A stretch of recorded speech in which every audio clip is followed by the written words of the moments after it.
And welcome, everyone. Welcome back to our devotion for this evening. It was a lovely last evening to be with you. And if you have questions, if you have thoughts, I would love to hear from you. That's something that would be wonderful to know what you're thinking or what your response was to what was shared yesterday. Today, let's move forward. Remember that we are thinking about tomorrow. We're thinking about tomorrow, the date. And tomorrow is going to be Friday. It's going to be the day that we call Good Friday, the day that God sent his son to the cross, and what that meant to the Father, what that meant to the Son, and what it means to the believer whose life is transformed forever because of what Jesus did. We're going to talk about that in just a bit. So as we move on in this incredible 40-day journey, and as we look at scriptures today, let me take you to Luke chapter 23, verse 39 through 43. Luke chapter 23, verse 39 to 43. One of the criminals who were hanged railed at him. So you know what we're talking about. We got the two criminals on both sides, on his left and on his right. One of the criminals who was hanged railed at him, started screaming and saying, "Are you not the Christ, the Messiah, the one sent from God? Well, save yourself and save us. Do something. Don't just make claims about who you are and where you've come from. Do something. This is your opportunity. Perhaps if you do this, I'll believe in you." Not the best moment to be sarcastic. And as this man hung there on one side of Jesus, he railed at him and he said this. But the other took a different approach. Verse 40, but the other rebuked him, saying, "Do you not fear God, since you are under the same sentence of condemnation? Since you yourself are condemned, you have sin hanging over your head, you have a charge sheet over your head. Have some fear before you point a finger at somebody else. And we indeed justly," he's talking about the two thieves, him and that other guy, "we indeed justly, for we are receiving the due reward of our deeds. We sinned, and here we are, hanging justly. But this man," you see that on your screen? "But this man has done nothing wrong." What a powerful faith statement. For someone hanging on a cross right next to Jesus, never met him before, never understood the plan of God, didn't know he was looking at the Lamb being slain. And he had enough faith to say, enough wisdom to say, he hangs here innocent. He hangs here innocent. This man has done nothing wrong. And he said, Jesus, turns to Jesus, says, "Jesus, remember me when you come in your kingdom." Jesus, of course, said, "Truly I say to you, today you will be with me in paradise." Today you will be with me in paradise. Today we need to think about the cross. Today we need to think about Good Friday and what Christ accomplished on the cross for us. One moment he's a criminal hanging on a cross. Next moment he's in paradise. Today you will be with me in paradise. Jesus turns a life around. Jesus turns a destiny around. Jesus can turn over a sentence, a life sentence, because he takes your place, because he stands in the gap. Jesus himself was our salvation. If I can take your attention to Romans chapter 5, verse 6 through 9. Verse 6.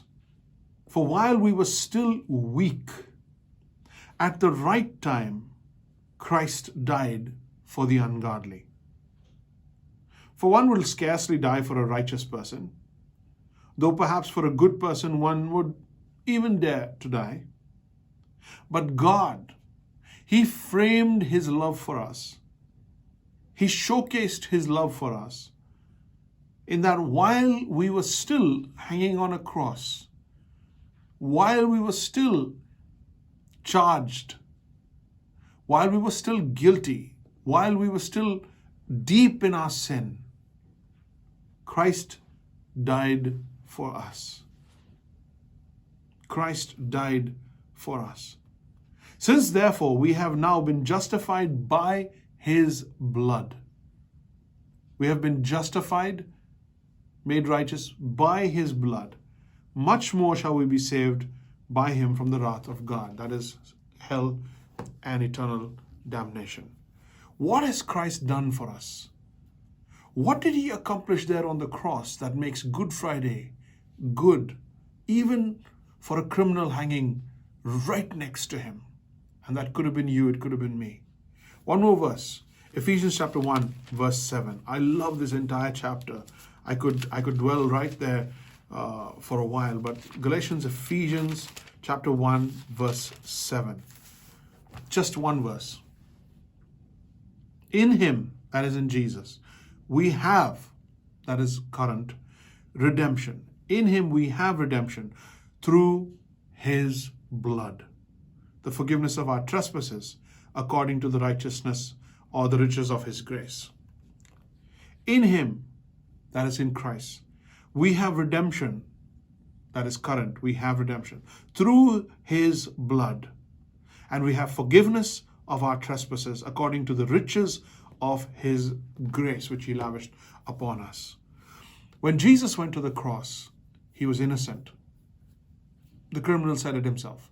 When Jesus went to the cross, he went in our place. When Jesus went to the cross, he was going to carry on himself the sin of the whole world, your sin and mine. You and I struggle with brokenness. We struggle with sin. We struggle with persistent sin. We struggle with deep and unforgiving sin. We struggle with all sorts of thoughts, of feelings, and of attitudes. What do I do as a believer? As a child of God, what do I do when I come face to face with sin that I can't shake off? Patterns that won't break. Bondages that I find myself in.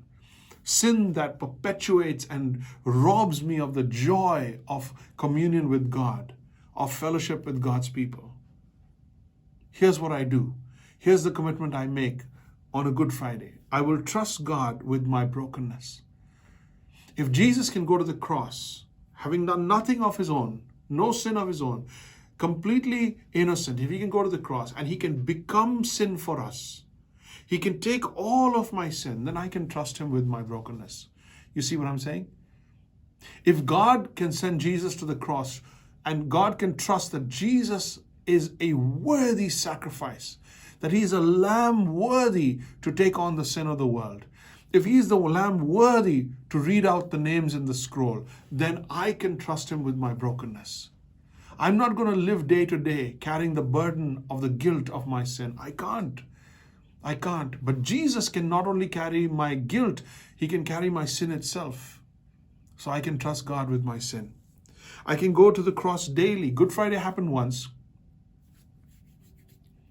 And Jesus died once for my sin because he only needed to die once. But I need to go to the cross every day.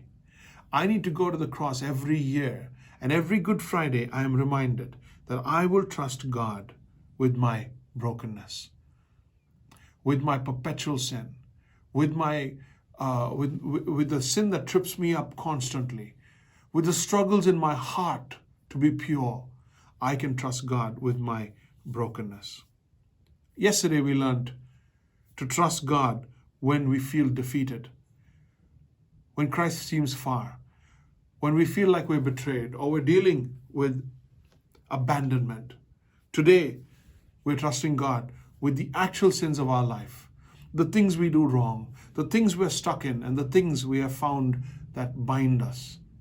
We can trust God to break us out of that because Jesus went to the cross for our sin. Jesus took upon himself our sin. Jesus died for our sin. You already knew that.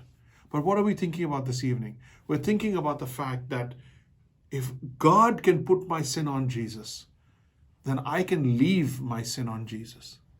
I can leave feelings of guilt, feelings of condemnation, and feelings of self-loathing on Christ. And I can walk away guilt-free, burdens lifted, renewed joy. As the psalmist says in Psalm 51, he says, "Restore to me the joy of thy salvation." So if we are confessing every day and we're going to the cross every day, we should also be leaving with joy and restored reconciliation every day. We should be enjoying a renewed relationship with God every day, as if it was the first day of the rest of our lives, the first day of a relationship with God. That freshness when we come back to Christ, our burdens lifted, guilt removed, we should be enjoying that. What a beautiful thought. What an incredible day of victory. Yes, it looks defeated and Jesus has died, but if God can put my sin on Jesus, I can leave my sin to Jesus. Think about it. Tomorrow, we'll come back talking about Easter, talking about the day that Jesus rose again, where we can trust God in our darkest hours. Between Good Friday and Easter, between the time that God put our sin on Jesus and Jesus died, and we saw Jesus rise again, we saw that our sacrifice had been accepted. What do we do in the middle? Those days, those dark hours, what do we do when we feel like we're lost? We'll talk about that tomorrow. Join me again.